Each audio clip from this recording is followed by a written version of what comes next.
Hello everyone and welcome to game 1 in another King of the Hill, I believe King of the Hill Clan Wars style. This is taken from Korea. I'm not going to even try to pronounce all their names. I'll try to do it once. It's going to be Rara Jung versus, is it Snipers Zenith. Alright, so a little bit of the weird capitalization making things a little bit different. So it is going to be Rara Jung versus Sniper Zenith here on GSL Daybreak. Rara Jung spawning as the blue Protoss player on the bottom left hand side of the map. Meanwhile, Sniper Zenith spawning on the top right hand side of the map, which reminds me, I should talk to Argos and see how he's doing and see if he has any new games up. Argos, I believe, is a Masters player in Korea that if you guys have been following me for quite some time, I did showcase him a little while back. He could probably be Grandmaster in North America. We'll see what's going to happen though as we now get these games underway. Now, this is GSL Daybreak. There is going to be what looks to be a Forge Fast expansion down here, and we'll see if Rara Jung does go for that standard Forge, or if he does something crazy crazy and interesting like White Raw's early Gateway, early Zealot pressure. Probe now going to be heading up that ramp in just a moment. A drone is already going to be making his way out to do a bit of scouting as well. Both players will find each other, and this one probe is pretty much going to take a look around and try and see if there are any spawning pools set up. He is going to see a drone now sneak away by Sniper, so Sniper may be able to set up that hatchery without getting blocked by that probe, and it looks like it will do exactly that. There we go, setting up a 15 hatchery, and Sniper now is going to set up that economic game. Now, Sniper also looks like he's going to be placing down a drone to block a Nexus first, and I really like this play. The reasoning behind this is that Sniper knows that the pylon is down here and no other pylons are available. So it is going to force a Forge to be built down first, and then the drone, if he actually got the attack off first on the probe, could have won out in that battle. The probe now walking away, making sure to not take any more damage, as now a second probe does make its way over the drone down to 5 hit points. It will be able to barely escape now, and now a Nexus will be placed down, but the hatchery is already more than 2/3 or now 2/3 of the way completed, as a probe now getting shooed away once more. So the probe is getting pushed back. This drone will also be getting pushed back as well. That probe taking a little bit of actual damage, but nothing to really be concerned about. But that probe may try to warp in a pylon and then perhaps get in some photon cannons. That has not been working well though most of the time, as a lot of Zerg players know how to handle pylons and cannons now with a queen and some Zerglings, making sure that the cannon focuses down the queen first. Drones are already making their way down, and we'll see if Sniper decides to follow this up with another hatchery down here at the 3 o'clock position. Normally the expansion does happen between the 5 and 7 minute mark. Rara Jung now making his way over sees that there is no hatchery just quite yet, as Zerglings now make their way down and should be able to clean up this probe rather easily.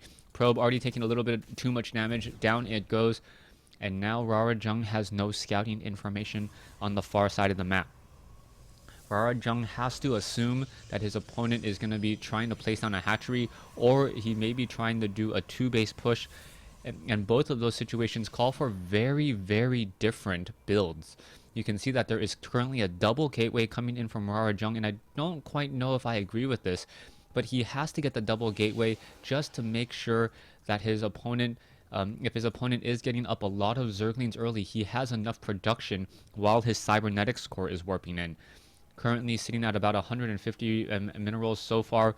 The probe is now heading over there. The probe will scout out that third hatchery just as it's placed down, right before the 6 minute mark.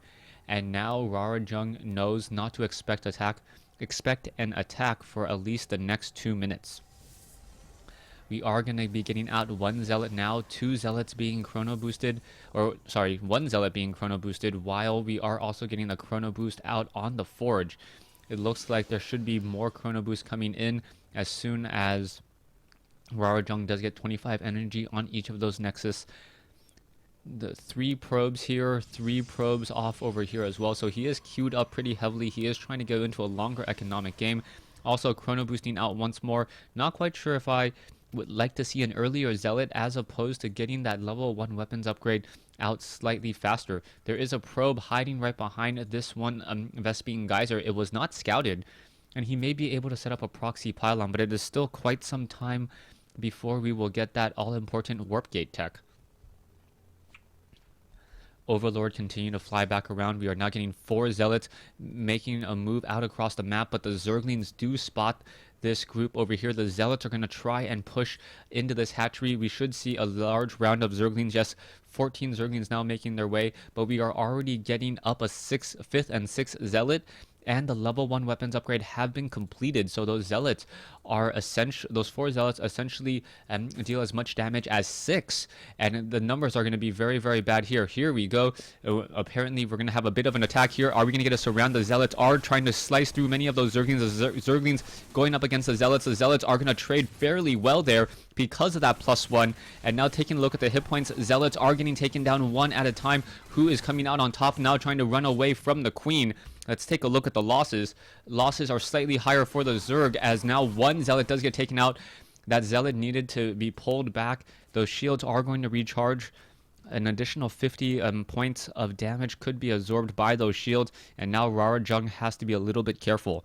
If he was able to hold on to that other Zealot, he would be in a much, much better position, as a full hit point Zealot deals as much damage as a 1 hit point Zealot, and that's really what you need here. You want the DPS, as another round of attacks now coming in. The Zerglings going to try to get a flank on the lower hit point Zealot. No, the Zerglings are just going to simply run by, and we're going to have a bit of attack here. The Spinecrawler now coming in. The lower hit point Zealot trying to come in. The Roach may try to focus down that lower hit point Zealot, as the Zerglings getting off of creep. As the Roaches would be able to get in far too quickly. One low hit point Zealot has been taken down. Another low hit point Zealot being taken down.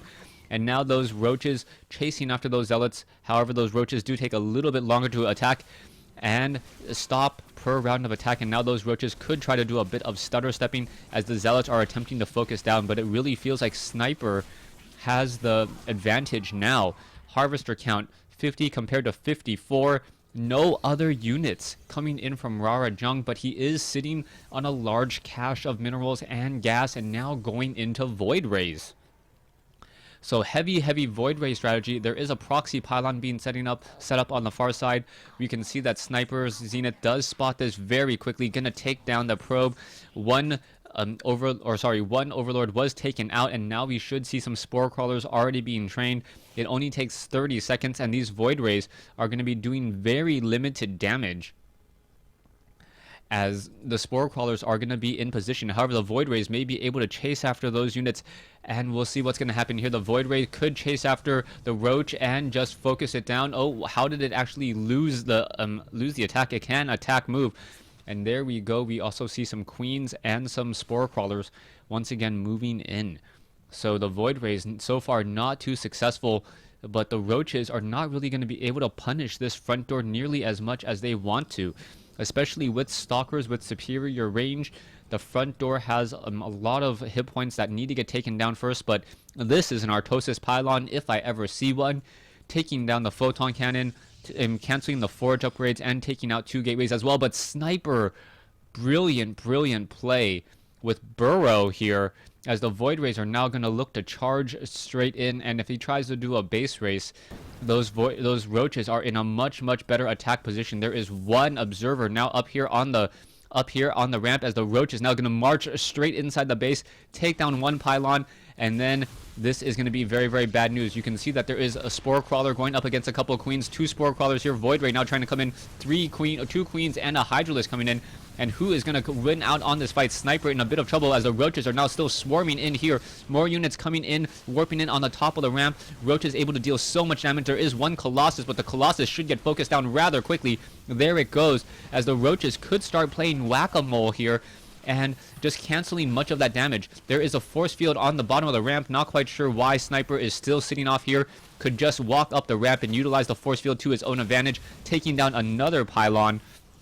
And Sniper playing beautifully, utilizing these Roaches off of a 3-base timing, and that's something that I rarely see. The Roaches now going to be battling up against a Void Ray. The Roaches can still deal a lot of easy damage here. Finally, you can see some graviton beams, and there we go. There is some burrow as the roaches just simply sit here. 5 roaches burrowed inside the ramp, and an observer now making its way over. The observer does spot these roaches. Hydralisk now trying to join back in as we now see more units coming in on the front door. Hydralisk and roaches. Hydralisk very effective against all of these air units. Hydralisk attack very quickly, have good DPS, and can break down this front door with superior range. Groove Spines has already been researched. Level 2 weapons upgrade nearing completion. The Hydralisks have really made a strong comeback here in Wings of Liberty as a much stronger meta game unit, especially to counter Protoss Air.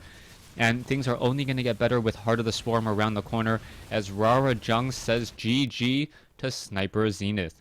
Thanks for watching. Thanks for listening. Hope you guys enjoyed Game 1 in this epic series that I'm going to be casting for you guys. I do have a lot of games to cast, and I don't know if I'll be able to do it in one sitting.